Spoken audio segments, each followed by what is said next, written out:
नमस्कार दोस्तों आज हम BA second year third semester का बहुत ही इम्पोर्टेंट सब्जेक्ट है जो कि को करिकुलर के अंतर्गत आता है। जो मानव मूल्य और पर्यावरण अध्ययन है, ये सबके लिए अनिवार्य है।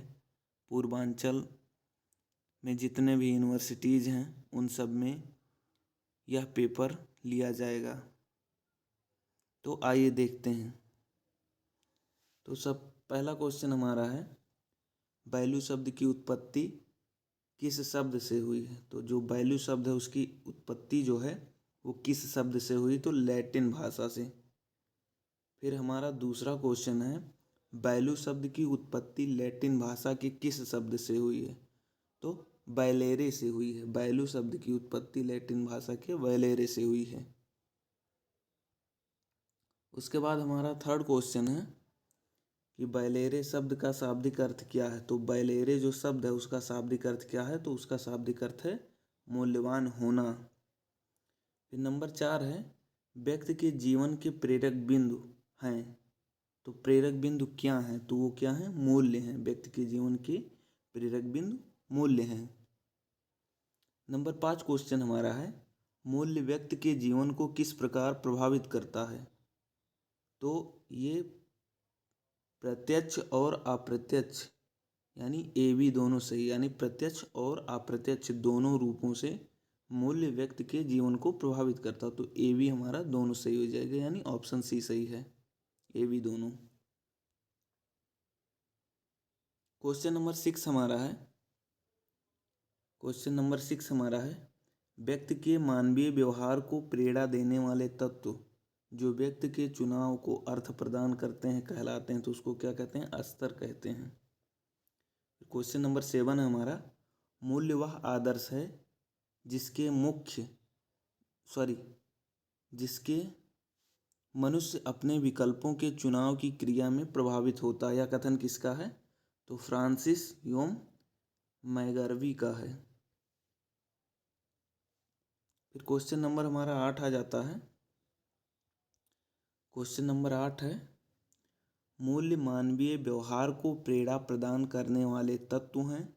यह न्याय करने, व्याख्या करने और विश्लेषण करने हेतु आधार प्रदान करते हैं और इनमें यह गुण होता है कि विभिन्न विकल्पों के मध्य बुद्धिमत्तापूर्वक चयन को संभव बनाते हैं। तो किसने कहा था, तो ये निकिल योम गार्सी जी ने कहा था।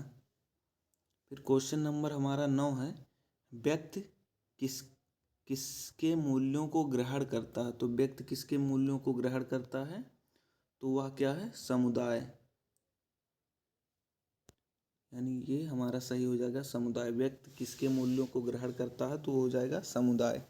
नंबर 10 है, मूल्यों की प्रमुख विशेषताएं हैं। तो मूल्यों की प्रमुख विशेषताएं क्या हैं, तो मूल्य ग्रहण करने वाले व्यक्ति के लिए महत्वपूर्ण होते हैं, अभिव्यक्ति द्वारा व्यक्त किया जा सकता है, यह वांछनीय एवं संतुष्टि प्रदान करने वाला होता है। उपरोक्त सभी सही है। फिर क्वेश्चन नंबर हमारा 11 है, मूल्यों की प्रकृति होती है। तो जो मूल्य हैं, मूल्यों की प्रकृति ऋणात्मक भी होती है और धनात्मक भी होती है, यानी ए बी दोनों सही हैं, तो ये हो जाएगा। फिर क्वेश्चन नंबर हमारा 12 है, बच्चों में मूल्यों के निर्माण का दायित्व किसका होता है। तो बच्चों में मूल्यों के निर्माण का जो दायित्व है वो परिवार का होता है। परिवार ही बच्चों में मूल्यों का निर्माण का दायित्व संभालते हैं। फिर क्वेश्चन नंबर 13 है, मूल्यों को कितने भागों में बांटा गया है। तो जो मूल्य हैं उनको 2 भागों में बांटा गया है। कितने भागों में बांटा गया है, सॉरी 2 नहीं। तो एक है साधनात्मक और आंतरिक मूल्य और दूसरा है तथ्यात्मक और आदर्शात्मक मूल्य। तो ए बी दोनों सही हो जाएगा, यानी आपका ऑप्शन नंबर सी सही है। फिर क्वेश्चन नंबर 14 हमारा है कि मैली के अनुसार 4 साधनात्मक मूल्य कौन से हैं। तो आयोजन एवं कौशल, क्रम, प्रवीणता, उपरोक्त सभी। तो उपरोक्त सभी डी ऑप्शन हो जाएगा। वह मूल्य, क्वेश्चन नंबर 15 है, वह मूल्य जिसमें अन्य वस्तुओं को प्राप्त करने की उपयुक्तता होती है तथा अन्य मूल्यों को प्राप्त करने के लिए साधन का कार्य करता है कहलाता है, तो वो साधनात्मक मूल्य हो जाएगा। फिर क्वेश्चन नंबर 16 है, तथ्यात्मक मूल्य होते हैं, तो तथ्यात्मक जो मूल्य हैं वो ऐच्छिक होते हैं। उसके बाद क्वेश्चन नंबर हमारा 17 है, आदर्शात्मक मूल्य का आधार है, तो आदर्शात्मक मूल्य का जो आधार है वो धार्मिक आधार है। और क्वेश्चन नंबर हमारा 18 है, पारकर के अनुसार मानव आचरण को करने वाले प्रमुख मूल्य हैं, तो प्रेम, कला, स्वास्थ्य, ज्ञान और विवेक, सुख, महत्वाकांक्षा, कार्यकुशलता, खेल, धर्म, उपरोक्त सभी ऑप्शन डी हो जाएगा। फिर क्वेश्चन नंबर 19 हमारा है कि पारकर ने बाद में मूल्यों को कितने भागों में बांटा, तो जो पारकर जी थे उन्होंने मूल्यों को कितने भागों में बांटा, तो वह 2 भागों में बांटा। फिर क्वेश्चन नंबर 20 हमारा है, पारकर ने मूल्यों को किन 2 भागों में बांटा, तो एक तो क्रियात्मक और दूसरा कल्पनात्मक, तो ए बी दोनों सही, यानी ऑप्शन सी सही हो जाएगा। फिर क्वेश्चन नंबर 21 है, वह मूल्य जो वातावरण से समायोजन और उनके मध्य अंतःक्रिया हेतु आवश्यक है, क्या कहलाता है, तो क्रियात्मक मूल्य कहलाता है। फिर है कल्पनात्मक मूल्य संबंधित होते हैं। क्वेश्चन नंबर 22 है, कल्पनात्मक मूल्य संबंधित होते हैं, तो अब कल्पना है, कल्पना आप कहाँ करते हैं, तो मस्तिष्क में करते हैं, तो मस्तिष्क से संबंधित है। फिर कलात्मक मूल्य संबंधित है, क्वेश्चन नंबर 23 है, कलात्मक मूल्य संबंधित है, तो कलात्मक मूल्य किससे संबंधित है, खेल व कला की रचनात्मकता से और संतोष और धर्म से, तो ए बी दोनों सही हो जाएगा, क्योंकि जो कलात्मक मूल्य हैं ये दोनों ही तरीके से प्राप्त होते हैं, तो ए बी दोनों सही हो जाएगा। फिर उसके बाद क्वेश्चन नंबर हमारा 24 है, प्रोफेसर पी एस नायडू ने मूल्यों को कितने भागों में बांटा, तो जो प्रोफेसर पी एस नायडू थे उन्होंने मूल्यों को 6 भागों में बांटा है।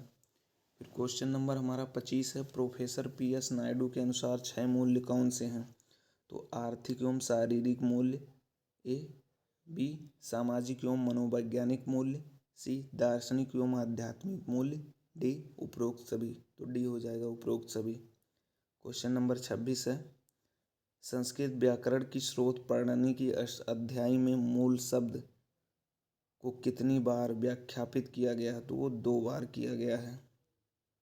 फिर क्वेश्चन नंबर हमारा 27 है, मूल्य के लिए अंग्रेजी भाषा के किस शब्द का प्रयोग होता, तो वैल्यू होता है। क्वेश्चन नंबर 28 है, वर्तमान में मूल्य शब्द का अध्ययन किसके अंतर्गत किया जाता है, तो एक्सियोलॉजी और मूल्यशास्त्र दोनों के अंदर, यानी ऑप्शन सी आपका ए बी दोनों सही है। क्वेश्चन नंबर हमारा 29 है, नीत शब्द की उत्पत्ति किस धातु में विलय प्रत्यय के योग से मानी गई है, तो वो नीति का अर्थ क्या है, क्वेश्चन नंबर हमारा 30 है, नीति का अर्थ क्या है, तो नीति का अर्थ है ले जाने वाली क्रिया या पथ प्रदर्शक, यानी ऑप्शन ए ले जाने वाली क्रिया, ऑप्शन बी पथ प्रदर्शक, ऑप्शन सी ए बी दोनों सही है, तो ए बी दोनों सही है। फिर हमारा क्वेश्चन नंबर 31 है, अंग्रेजी के नीतिशास्त्र के लिए प्रायः किस शब्द का प्रयोग किया जाता है, तो वो एथिक्स का प्रयोग किया जाता है। फिर हमारा क्वेश्चन नंबर 32 है, क्वेश्चन नंबर 32, कोई भी आचारिक सिद्धांत जो मानव आधार को परम सत्य के संबंध का निर्माण करता है नीति कहलाता है, यह किसने कहा, तो ये सर्वपल्ली राधाकृष्णन, डॉक्टर सर्वपल्ली राधाकृष्णन जी ने कहा था। क्वेश्चन नंबर 33 है, हर व्यवसाय के मूल में होना चाहिए, तो क्या होना चाहिए, तो हर व्यवसाय के मूल में मूल्य होना चाहिए। फिर हमारा क्वेश्चन नंबर 34 है, क्वेश्चन नंबर 34 जो है, जिन सिद्धांतों के लिए व्यक्तिगत रूप से व्यवसाय में खड़े होते हैं वो कहलाते हैं, तो व्यवसायिक मूल्य कहलाते हैं। जिस सिद्धांत के लिए आप व्यक्तिगत रूप से व्यवसाय में खड़े हो जाते हैं तो वो जो है व्यवसायिक मूल्य के अंतर्गत आ जाते हैं। क्वेश्चन नंबर हमारा 35 है, व्यक्तिगत व्यवसायिक मूल्यों के अंतर्गत आते हैं। तो व्यक्तिगत व्यवसायिक मूल्यों के अंतर्गत ऑप्शन ए अखंडता दृढ़ता, ऑप्शन बी नवाचार, ऑप्शन सी निष्पक्षता और ऑप्शन डी उपरोक्त सभी। तो ये उपरोक्त सभी हो जाएगा। फिर क्वेश्चन नंबर 36 हमारा है, किसी संगठन के व्यवहारिक मूल्य हैं। तो किसी जो संगठन उसका व्यवहारिक मूल्य जो है क्या होगा, वो व्यवसायिक मूल्य होगा। उसके बाद क्वेश्चन नंबर 37 हमारा है, वह सभी मूल्य जो लंबे समय में फर्म के स्वास्थ्य और कल्याण को निर्धारित करते हैं वो कहलाते हैं। तो व्यवसायिक मूल्य कहलाते हैं। मतलब वह सभी मूल्य जो लंबे समय में फर्म के स्वास्थ्य और कल्याण को निर्धारित करते हैं वो कैसे मूल्य कहलाते हैं, तो व्यवसायिक मूल्य कहलाते हैं। फिर क्वेश्चन नंबर 38 है, व्यवसायिक मूल्य फर्म के मूल्य की अवधारणा के अंतर्गत आर्थिक मूल्यों के अंतर्गत आते हैं। तो ये आपका हो जाएगा आर्थिक लाभ ए, बी आर्थिक मूल्य वर्धित और सी शेयरधारक मूल्य। तो ये आपका हो जाएगा उपरोक्त सभी। फिर क्वेश्चन नंबर 39 है, कर्मचारी मूल्य, ग्राहक मूल्य, आपूर्तिकर्ता मूल्य, चैनल भागीदारी मूल्य आदि किन मूल्यों के अंतर्गत आते हैं। तो वो सब आर्थिक मूल्यों के अंतर्गत आते हैं। फिर क्वेश्चन नंबर 40 आपका है, एक फर्म के आंतरिक और बाहरी दोनों तरह संबंधों के नेटवर्क को किस नाम से जाना जाता है। तो वैल्यू नेटवर्क के नाम से जाना जाता है। ऑप्शन नंबर सी सही है। फिर क्वेश्चन नंबर 41 है आपका, क्वेश्चन नंबर 41 जो है यह है, व्यवसायिक मूल्यों के प्रारंभिक प्रस्तावक थे। तो व्यवसायिक जो मूल्य थे उनके प्रारंभिक प्रस्तावक जो थे वो पीटर ड्रकर थे, पीटर ड्रकर जी थे। बी ऑप्शन सही है। फिर क्वेश्चन नंबर 42 आपका है, मूल्य श्रृंखला की अवधारणा को लोकप्रिय किसने बनाया। तो ये आपका ऑप्शन नंबर बी हो जाएगा, माइकल पोर्टर ने। फिर है 43 क्वेश्चन नंबर, स्वामी विवेकानंद ने किसकी व्याख्या आधुनिक परिप्रेक्ष्य में की है। तो वेदांत दर्शन की व्याख्या, जो स्वामी विवेकानंद जी थे वह वेदांत दर्शन की व्याख्या आधुनिक परिप्रेक्ष्य में उन्होंने किया है। फिर क्वेश्चन नंबर हमारा 44 है कि स्वामी विवेकानंद ने 4 प्रकार के कौन से दान बताए हैं। तो उन्होंने 4 प्रकार के कौन से दान बताए। तो ऑप्शन ए में है धर्म दान यानी आध्यात्मिक ज्ञान का, ऑप्शन बी में है ज्ञान एवं प्राणदान और ऑप्शन सी में है अन्नदान और ऑप्शन डी है उपरोक्त सभी। तो आपका इसमें से उपरोक्त सभी हो जाएगा यानी सभी सही है। क्वेश्चन नंबर 45 है, स्वामी विवेकानंद ने युवाओं के लिए आवश्यक बनाया। तो युवाओं के लिए क्या आवश्यक बनाया, तो वो ऑप्शन नंबर सी आपका सही हो जाएगा, चरित्र निर्माण युवाओं के लिए बहुत ही इम्पोर्टेंट है, उन्होंने बताया। फिर क्वेश्चन नंबर 46 आपका कहता है, स्वामी विवेकानंद ने शिष्य के महत्वपूर्ण उद्देश्य कौन से बताए हैं। तो आपका हो जाएगा ऑप्शन नंबर सी, मानव निर्माण करना, ये सही हो जाएगा। फिर क्वेश्चन नंबर 47 है, स्वामी विवेकानंद के गुरु कौन थे। तो रामकृष्ण परमहंस जी थे स्वामी विवेकानंद के गुरु। फिर उसके बाद क्वेश्चन नंबर आपका 48 है, स्वामी विवेकानंद ने मानव जाति के उत्थान के लिए किस मिशन की स्थापना की। तो रामकृष्ण मिशन की स्थापना उन्होंने किया था मानव जाति के उत्थान के लिए। फिर 49 क्वेश्चन नंबर 49 है, रामकृष्ण मिशन का उद्देश्य क्या था। तो रामकृष्ण मिशन का जो उद्देश्य था ऑप्शन नंबर सी सही हो जाएगा, आत्मनो मोक्षार्थ जगत हिताय च, ये आपका सही हो जाएगा। फिर क्वेश्चन नंबर हमारा 50 है, रामकृष्ण मिशन का महत्वपूर्ण कार्य है। तो वो क्या है, जनसेवा है। रामकृष्ण जो मिशन है उसका महत्वपूर्ण काम क्या है, जनसेवा है। क्वेश्चन नंबर 51 हमारा है, 7 सामाजिक पाप किसने लिखा। तो ये जो 7 सामाजिक पाप है वो मोहनदास करमचंद गांधी अर्थात गांधी जी ने लिखा था। ऑप्शन नंबर सी सही हो जाएगा। उसके बाद क्वेश्चन नंबर 52 हमारा है, 7 सामाजिक पापों की सूची किस सन में प्रकाशित हुई थी।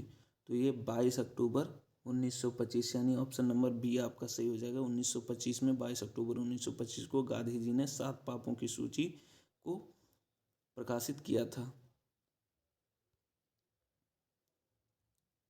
सात सामाजिक पापों की सूची, यानी क्वेश्चन नंबर 53 जो है, 7 सामाजिक पापों की सूची किस पत्रिका में प्रकाशित की गई? तो वो यंग इंडिया में की गई थी प्रकाशित। फिर क्वेश्चन नंबर 54 है आपका, पूर्व राष्ट्रपति एपीजे अब्दुल कलाम ने किस शिक्षा पर बल दिया? तो उन्होंने मूल्य आधारित शिक्षा पर बल दिया था। फिर क्वेश्चन नंबर 55 आपका है, भ्रष्टाचार का शाब्दिक अर्थ क्या है? तो उसका शाब्दिक अर्थ भ्रष्ट आचरण है, यानी बी सही हो जाएगा। फिर क्वेश्चन नंबर आपका 56 है, ऐसे कार्य जो अपने स्वार्थ सिद्धि की कामना के लिए समाज के नैतिक मूल्यों को ताक पर रख दिया जाता है, क्या कहलाता है? तो वो भ्रष्टाचार कहलाता है। क्वेश्चन नंबर 57 आपका है, भ्रष्टाचार के अंतर्गत आता है। तो भ्रष्टाचार के अंतर्गत जो है, भ्रष्टाचार के अंतर्गत अवैध तरीके से धन अर्जित करना, ऑप्शन ए। ऑप्शन बी, देश की संपत्ति का शोषण करना। ऑप्शन सी, अपना कार्य ईमानदारी से ना करना। ऑप्शन डी, उपरोक्त सभी। तो उपरोक्त सभी हो जाएगा।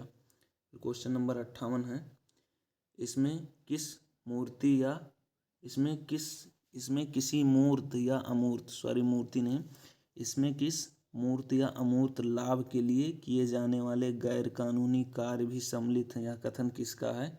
तो यह है रॉबर्ट बुक का। ये जो कथन है रॉबर्ट बुक का है। फिर 59 क्वेश्चन है, यानी 59, क्वेश्चन नंबर 59 क्या है, भ्रष्टाचार के मुख्य कार्य हैं। तो भ्रष्टाचार का मुख्य कार्य क्या है? ए, देश का लचीला कानून। बी, व्यक्ति का लोभी स्वभाव। सी, महत्वाकांक्षा में वृद्धि। डी, उपरोक्त सभी। तो डी हो जाएगा, उपरोक्त सभी। उसके बाद क्वेश्चन नंबर 60 हमारा है। क्वेश्चन नंबर 60 है, भ्रष्टाचार के प्रमुख प्रकार हैं। तो भ्रष्टाचार के कितने प्रकार हैं? रिश्वत की लेन देन, option number A. Option B, भाई भतीजावाद। ऑप्शन सी, नागरिकों द्वारा टैक्स चोरी। ऑप्शन डी, उपरोक्त सभी। तो ऑप्शन डी, उपरोक्त सभी हो जाएगा। क्वेश्चन नंबर 61 हमारा है, क्रीडचार निवारण अधिनियम कब पारित हुआ? क्रीडचार निवारण अधिनियम यानी भ्रष्टाचार निवारण अधिनियम कब पारित हुआ? तो 9 सितंबर 1988 को यह पारित हुआ था। फिर क्वेश्चन नंबर 62 हमारा है, राष्ट्रीय स्तर पर भ्रष्टाचार पर नज़र रखने के लिए निम्न में से कौन सी संस्था है? तो सीबीआई है, सीबीसी है, चोकपान है, उपरोक्त सभी, यानी डी सभी। तो डी आपका हो जाएगा सभी। उसके बाद हमारा क्वेश्चन नंबर जो है 63 है, भ्रष्टाचार का निवारण अधिनियम में कुल धाराओं की संख्या कितना है? तो वो 31 है। जो भ्रष्टाचार निवारण अधिनियम, इसमें कुल धाराओं की संख्या कितनी है? 31 है। फिर क्वेश्चन नंबर 64 हमारा है, क्वेश्चन नंबर 64 है, किसी अधिकारी या अन्य व्यक्ति के कार्यों को प्रभावित करने के लिए मूल्य को किसी की ... को पेशकश देना, प्राप्त कला का ... करना है, क्या कहलाता है? तो वो रिश्वत कहलाता है। फिर क्वेश्चन नंबर हमारा 65 है, सोशल मीडिया अभिन्न अंग है। तो किसका अभिन्न अंग है? इंटरनेट, ऑनलाइन मंच, सामाजिक संस्था। तो ए और सी हो जाएगा, इंटरनेट और ऑनलाइन मंच, यानी ऑप्शन डी आपका सही, ए सी दोनों। उसके बाद क्वेश्चन नंबर हमारा 66 है, सोशल मीडिया की प्रक्रिया किस पर आधारित है? तो वो सूचना प्रौद्योगिकी पर आधारित है। क्वेश्चन नंबर 67 हमारा है, सोशल मीडिया की प्रमुख उपयोगिता है। सोशल मीडिया की प्रमुख उपयोगिता क्या है? ए, ऑप्शन ए, अपने विचारों को साझा करना। ऑप्शन बी, दुनिया भर के लोगों से जुड़ने का महत्वपूर्ण साधन। ऑप्शन सी, आम नागरिकों के बीच जागरूकता फैलाने हेतु। ऑप्शन डी, उपरोक्त सभी। तो ऑप्शन डी, उपरोक्त सभी हो जाएगा। क्वेश्चन नंबर 68 है, फेसबुक, ट्विटर, ब्लॉग आदि उदाहरण हैं। तो ये किसके उदाहरण है? तो ये सोशल मीडिया के उदाहरण हैं, यानी ऑप्शन सी हो जाएगा। क्वेश्चन नंबर 69 हमारा है, सोशल मीडिया के सकारात्मक प्रभाव कौन कौन से हैं? ऑप्शन ए, कई व्यवसायों के लिए व्यवसाय के अच्छे साधन। बी, कई प्रकार के रोजगार में अवसर में सहायक। सी, अधिकांश लोगों को रोजमर्रा की सूचना देने में सहायक। डी, उपरोक्त सभी। तो डी हो जाएगा, उपरोक्त सभी। क्वेश्चन नंबर हमारा 70 है, क्वेश्चन नंबर 70 क्या है? क्वेश्चन नंबर 70 हमारा है, सोशल मीडिया के नकारात्मक प्रभाव कौन कौन से हैं? ऑप्शन ए, अधिक उपयोग मस्तिष्क को नकारात्मक रूप से प्रभावित करती है। बी, गोपनीयता की कमी। सी, साइबर अपराधों का खतरा रहता है। डी, उपरोक्त सभी। तो डी हो जाएगा, उपरोक्त सभी। फिर क्वेश्चन नंबर 71 है, वर्तमान में भारत में तकरीबन कितने सोशल मीडिया यूज़र हैं? तो 350 मिलियन यूज़र वर्तमान में हैं। क्वेश्चन नंबर हमारा 72 है, अनुमानतः वर्ष 2023 तक लगभग कितने सोशल मीडिया यूज़र होंगे? तो वो है 447 मिलियन हो जाएंगे। यानी अनुमानतन वर्ष 2023 तक लगभग सोशल मीडिया यूजर्स की संख्या बढ़कर 447 मिलियन तक पहुंच जाएगी। फिर क्वेश्चन नंबर हमारा 73 है, सोशल मीडिया अधिनियम है। तो सोशल मीडिया अधिनियम सूचना प्रौद्योगिकी यानी IT अधिनियम एक्ट 2008 है। ये ऑप्शन सही हो जाएगा। क्वेश्चन नंबर 74 हमारा है, भारत में फेक न्यूज़ को रोकने के लिए कौन सी संस्थाएं हैं? तो option A, Press Council of India. Option B, News Broadcast Association. Option C, Broadcasting Current Content Council. और ऑप्शन डी, उपरोक्त सभी। तो ऑप्शन डी हो जाएगा, उपरोक्त सभी। फिर क्वेश्चन नंबर 75 है, जो डेटा को नुकसान पहुंचाता है, डेटा चुराता है या सामान्य रूप से डिजिटल जीवन को बाधित करता है, क्या कहलाता है? तो साइबर सुरक्षा खतरा के अंतर्गत ये आता है। फिर क्वेश्चन नंबर हमारा 76 है, साइबर खतरों के अंतर्गत आते हैं। तो साइबर खतरों के अंतर्गत कौन कौन से आते हैं? तो ए, कंप्यूटर वायरस। बी, डेल्टा उल्लंघन। सी, सेवा से इनकार। डी, OS हमले। डी, उपरोक्त सभी। तो डी, उपरोक्त सभी। क्वेश्चन नंबर 77 है, किसी सूचना प्रौद्योगिकी संपत्ति, कंप्यूटर नेटवर्क, बौद्धिक संपदा या किसी अन्य प्रकार के संवेदनशील डेटा को अनधिकृत पहुंच, क्षति, बाधित या चोटी करना क्या कहलाता है? तो साइबर हमला कहलाता है। क्वेश्चन नंबर हमारा 78 है, मैलवियर, स्पाईवेयर, फिशिंग हमले, distributed Daniel of services DDoS attack, ransomware इत्यादि किसके उदाहरण हैं? तो ये साइबर खतरा के उदाहरण हैं। फिर हमारा क्वेश्चन नंबर 79 है, इलेक्ट्रॉनिक कॉमर्स का एक रूप है जो उपभोक्ताओं को वेब ब्राउज़र या मोबाइल ऐप का उपयोग करके इंटरनेट पर विक्रेता से सीधे सामान या सेवाएं खरीदने की अनुमति देता है, क्या कहलाता है? तो ये हो जाएगा ऑनलाइन शॉपिंग। ऑप्शन बी आपका सही हो जाएगा, ये प्रक्रिया ऑनलाइन शॉपिंग कहलाती है।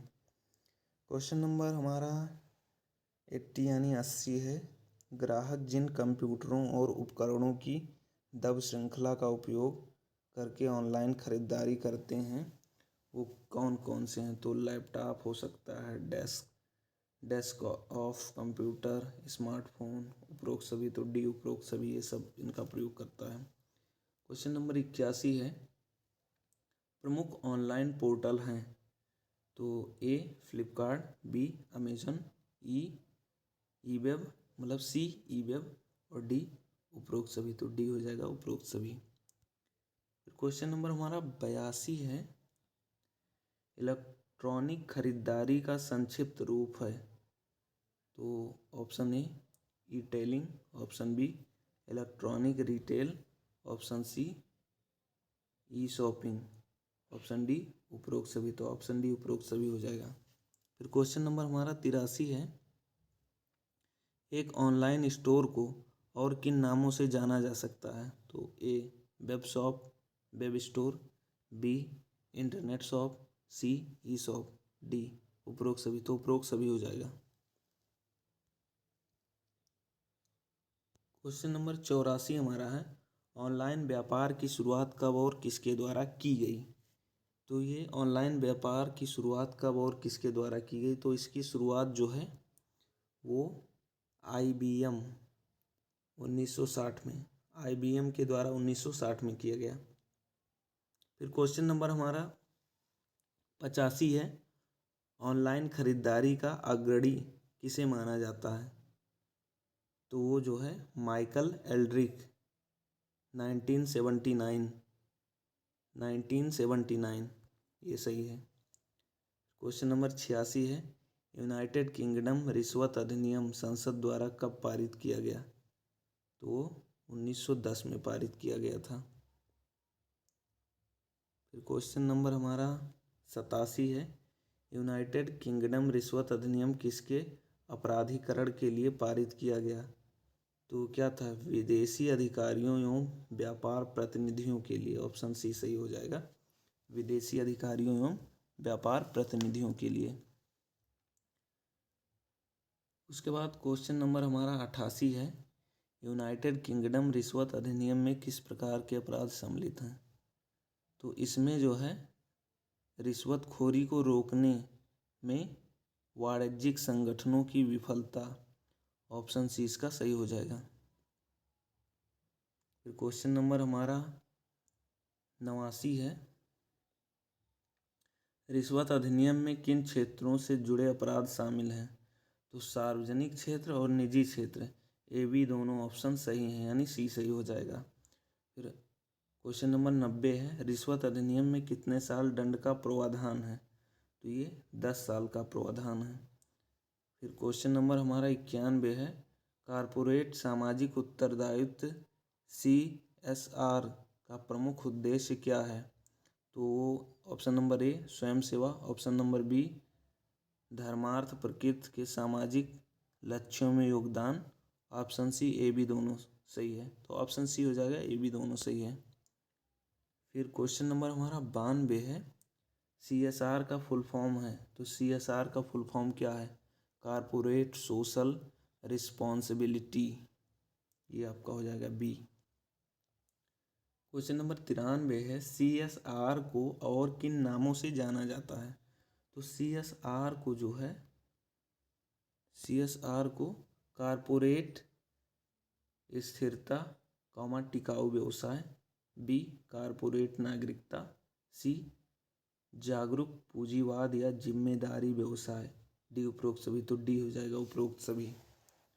फिर क्वेश्चन नंबर 94 हमारा है, भारतीय उद्योगपति रतन टाटा का जन्म कब हुआ? तो 28 दिसंबर 1937 को हुआ था। क्वेश्चन नंबर हमारा 95 है, निम्न में से रतन टाटा का जन्म स्थान कौन सा है? तो रतन टाटा का जन्म स्थान जो है इसमें से मुंबई है, ऑप्शन नंबर ए सही हो जाएगा। फिर क्वेश्चन नंबर हमारा 96 है, रतन टाटा के माता पिता थे? तो रतन टाटा के जो माता पिता थे वो नवल टाटा और सोनू टाटा, यही दोनों लोग थे इनके माता पिता। फिर क्वेश्चन नंबर हमारा 97 है, रतन टाटा ने किस सन में टाटा ग्रुप को ज्वाइन किया? तो रतन टाटा ने टाटा ग्रुप को 1961 में ज्वाइन किया था। क्वेश्चन नंबर हमारा 98 है, रतन टाटा ने टाटा ग्रुप के किस कंपनी से अपने करियर की शुरुआत की थी? तो वो टाटा स्टील से की थी। फिर क्वेश्चन नंबर हमारा 99 है, रतन टाटा किस सन में टाटा ग्रुप के चेयरमैन बने? तो 1991 में बने थे। फिर क्वेश्चन नंबर हमारा 100वां है, टाटा ग्रुप के फाउंडर कौन थे? तो टाटा ग्रुप के फाउंडर जो थे वो जमशेद जी टाटा थे, ऑप्शन नंबर डी सही है।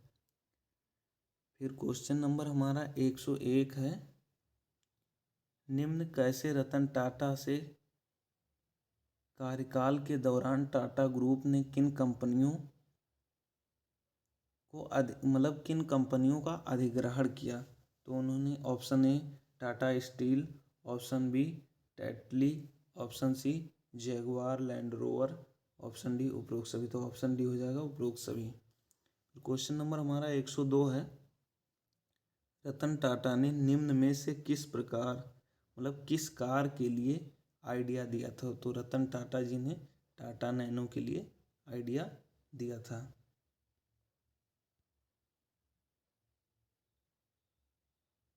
उसके बाद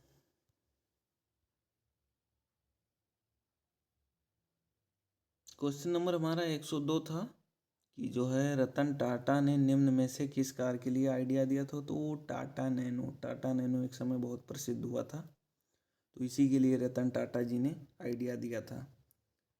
फिर उसके बाद क्वेश्चन नंबर हमारा 103 है, भारत सरकार द्वारा रतन टाटा को वर्ष 2000 में किस पुरस्कार से विभूषित किया गया। तो वो पद्म भूषण था। फिर क्वेश्चन नंबर 104 है, भारत सरकार द्वारा रतन टाटा को किस वर्ष पद्म विभूषण पुरस्कार दिया गया। तो 2008 में इनको दिया गया था। फिर क्वेश्चन नंबर हमारा 105 है कि भारत सरकार द्वारा रतन टाटा को वर्ष 2000 में किस पुरस्कार से विभूषित किया गया। तो पद्म भूषण से।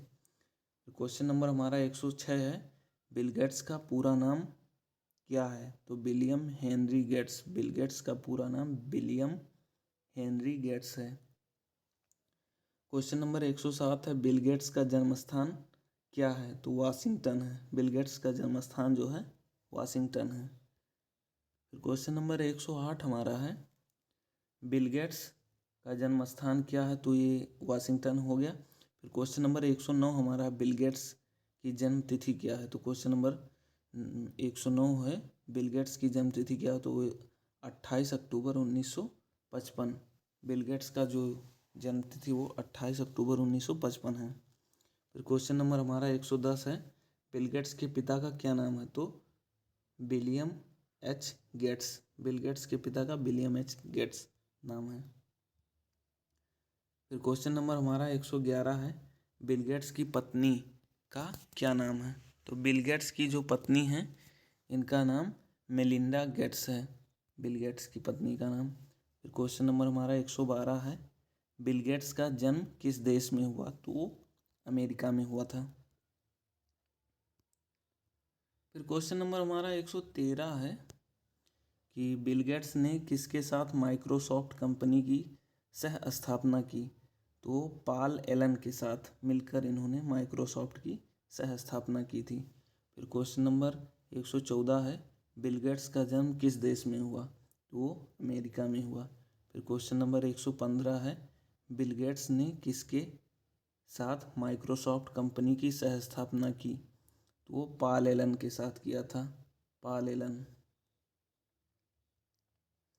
फिर हमारा क्वेश्चन नंबर 116 है, गेट्स द्वारा लिखित पुस्तकें। तो A the sad ahead 1995, B business at the rate the speed of thought 1999, C एक जलवायु आपदा से कैसे बचें 2021 में इन्होंने लिखा यह बुक, और डी उपरोक्त सभी।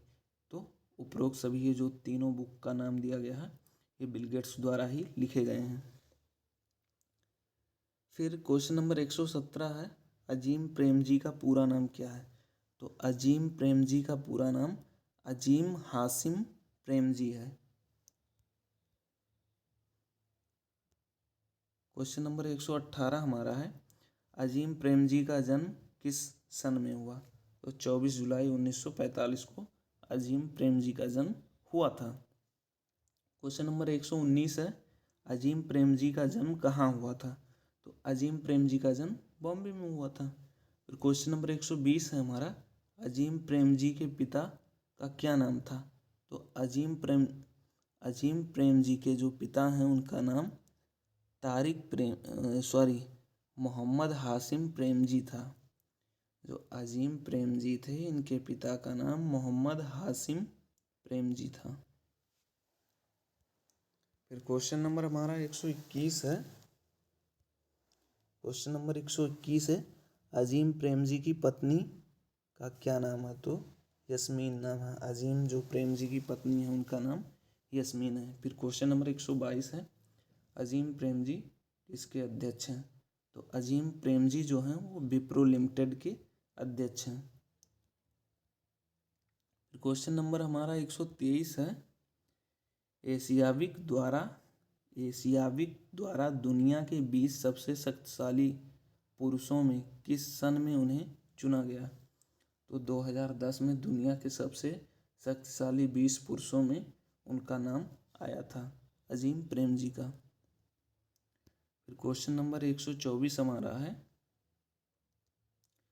क्वेश्चन नंबर 124 है, टाइम मैगजीन द्वारा 100 सबसे अधिक प्रभावशाली लोगों में अजीम प्रेम जी को कब कब सम्मिलित किया गया? तो एक तो option A 2004, option B 2011, option C A और बी दोनों सही है, और ऑप्शन डी इनमें से कोई नहीं। तो ऑप्शन सी हमारा सही है, ए और बी दोनों सही है। फिर 125 नंबर क्वेश्चन है, अजीम प्रेम जी का विप्रो लिमिटेड में कितना प्रतिशत हिस्सेदारी है? तो वो 73% हिस्सेदारी अजीम प्रेम जी का विप्रो लिमिटेड में है। फिर क्वेश्चन नंबर 126 हमारा है, अजीम प्रेम जी ने किस फाउंडेशन को दान देना शुरू किया? तो अजीम प्रेम जी फाउंडेशन उन्होंने एक बनाया है और उसी को दान दे रहे हैं।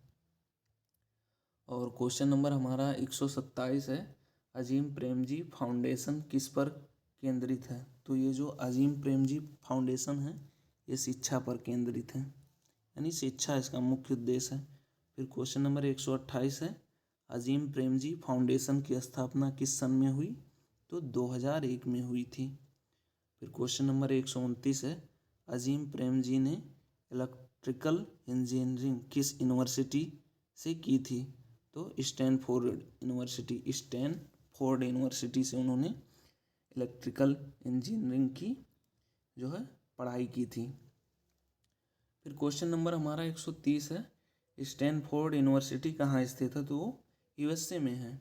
फिर क्वेश्चन नंबर 131 हमारा है, अजीम प्रेम जी के बच्चों का क्या नाम है? तो option A Rishad, option B Tariq, option C A B दोनों, और ऑप्शन डी इनमें से कहीं नहीं।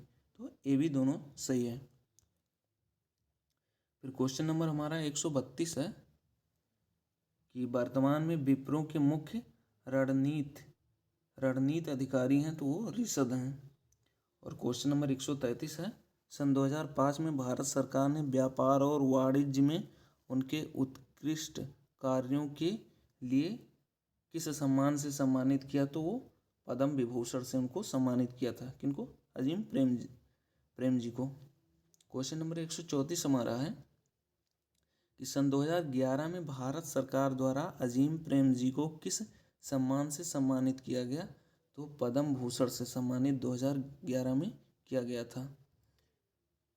तो दोस्तों आशा करते हैं कि वीडियो आपको इन्फॉर्मेटिव लगी होगी। अगर वीडियो आपको अच्छा लगा हो तो चैनल को सब्सक्राइब कर दीजिए, बेल आइकन को प्रेस कर दीजिए, वीडियो को लाइक कर दीजिए और कमेंट कर दीजिए। धन्यवाद।